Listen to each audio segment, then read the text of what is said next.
সংসদে নাহিদ ইসলাম তিনি একটা কথা, সেটা যেটি তার পুরনো কথা, আগেও বলেছেন এরকম কথা, সংসদেও বলছেন যে এই ৭২-এর সংবিধান, যে সংবিধান নিয়ে এত কথা হচ্ছে, যেটাতে মির্জা ফখরুল ইসলাম আলমগীর বললেন, সংসদেই বললেন, যেটি আবেগের, ৭১-এর জায়গা এবং আবেগের জায়গায় এই সংবিধান, সেখানে নাহিদ ইসলাম বলছেন যে এই ৭২-এর সংবিধান মুজিববাদী আদর্শ থেকে রচিত।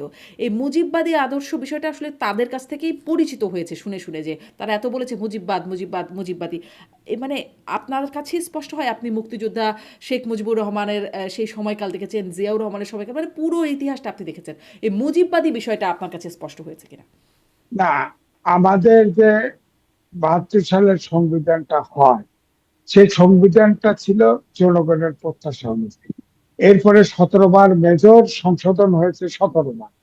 এই ১৭ বার আওয়ামী লীগ করেছে, বিএনপি করেছে, জাতীয় পার্টি করেছে। এটা তাদের সুবিধা মতো করেছে। করে ৭২-এর সংবিধানের ক্যারেক্টারটা কিন্তু রাখেনি। কিন্তু আমার বক্তব্য হচ্ছে, এই ৭২-এর সংবিধান তো বাংলাদেশের জন্ম সূত্রে হয়েছে। সুতরাং এটাকে আপনি সংস্কার করেন, সমস্যা নাই।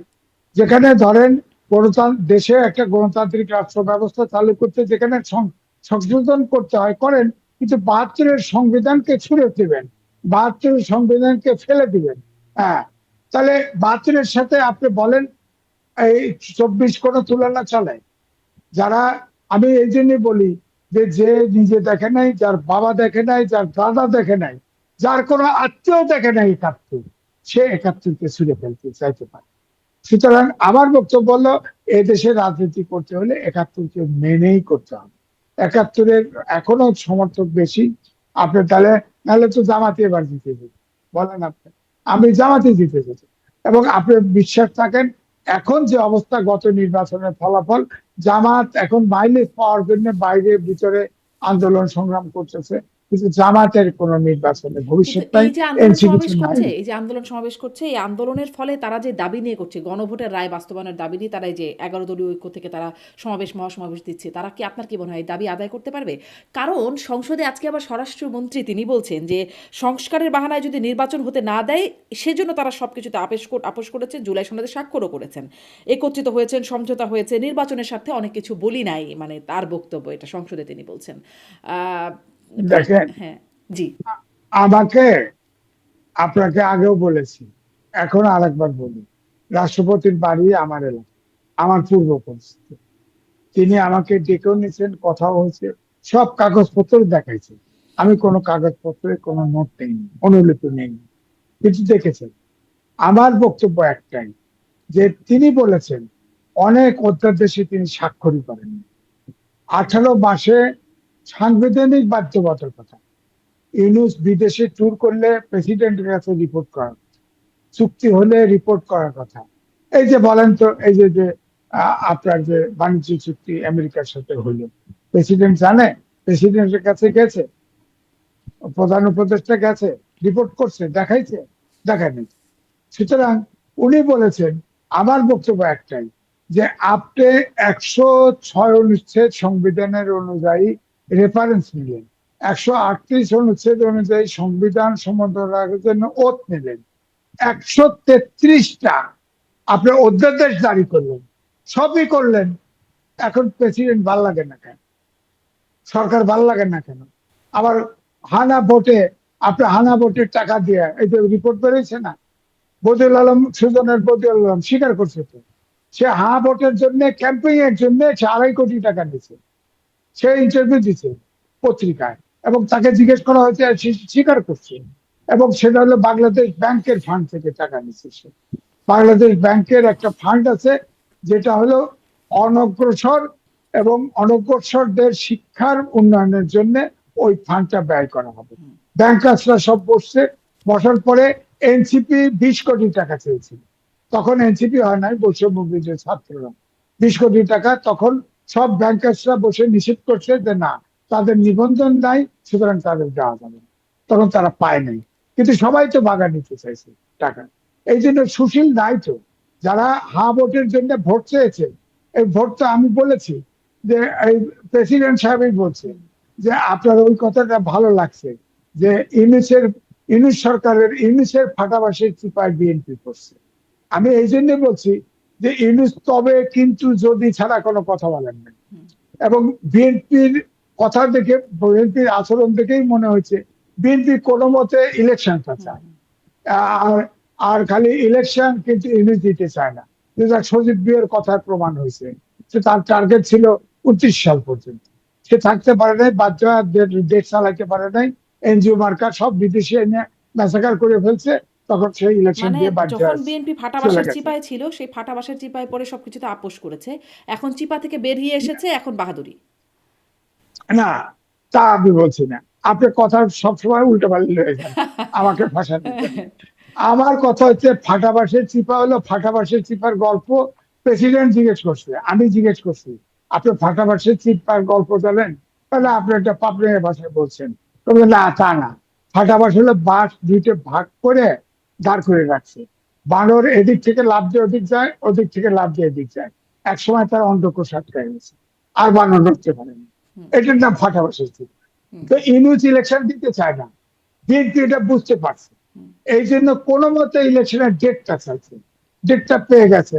এখন তারা গণভোটে তো লিখে নিছে, এই যে আমার কাছে আছে তো, যে জুলাই সনদ যেটা স্বাক্ষর হয়েছে, তারা অবিকল ওই সনদ পাশ চায়।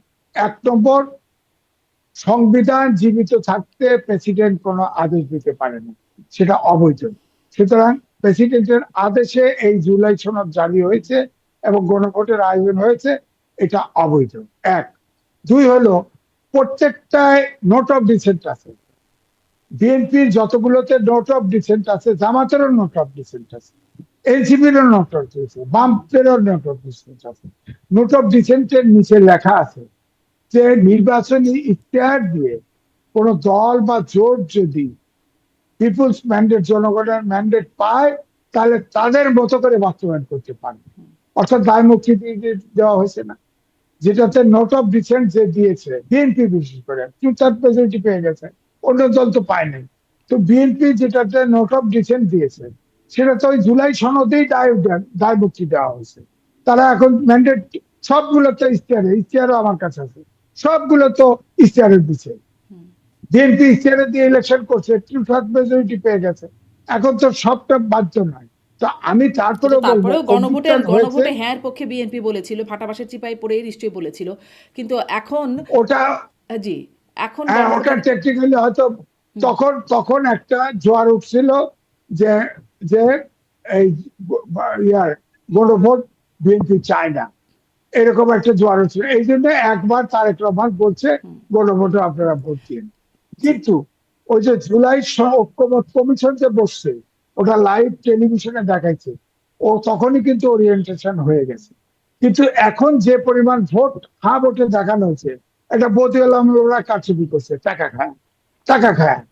তারপরে আমার বক্তব্য হচ্ছে জুলাই সনদ গণভোট হয়ে গেছে, হ্যাঁ না ভোট হয়ে গেছে, বুঝলাম।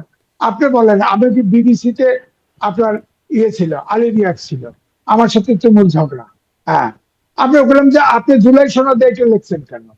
তো এটা তো বিএনপি বাস্তবায়ন করতে পারছে না।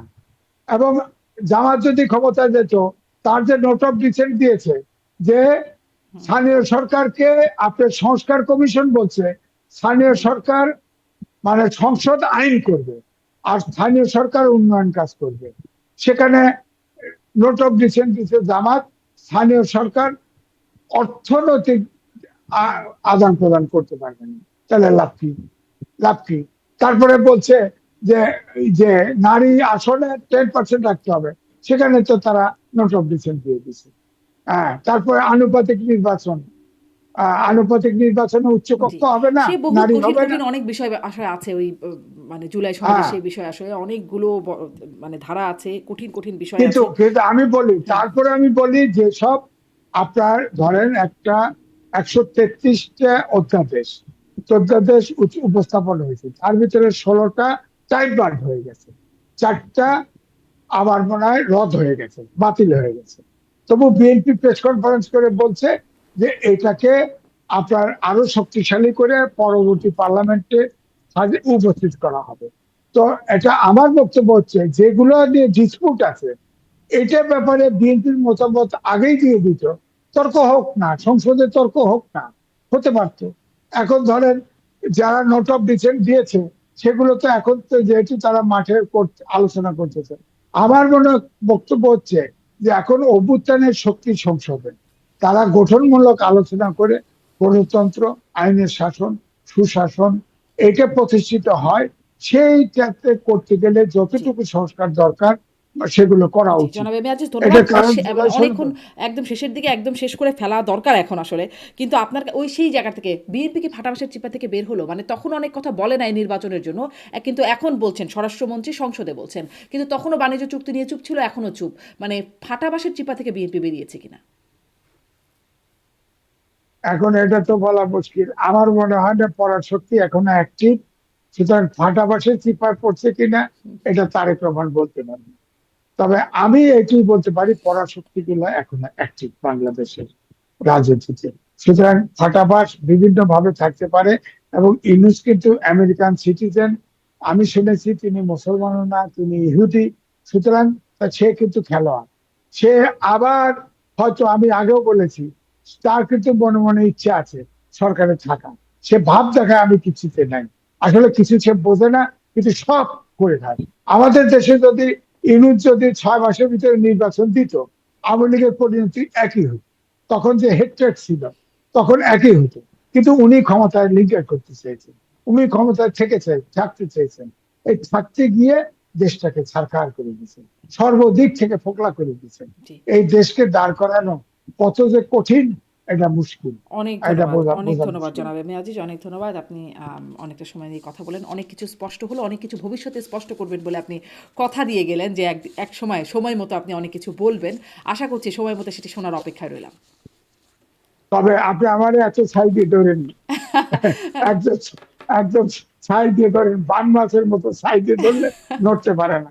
আমারে এমন ভাবে ধরেন যে আমাকে দিয়ে বলাবেনি। হ্যাঁ, বলবেনই তো। আমি তো বাংলাদেশে বাস করি।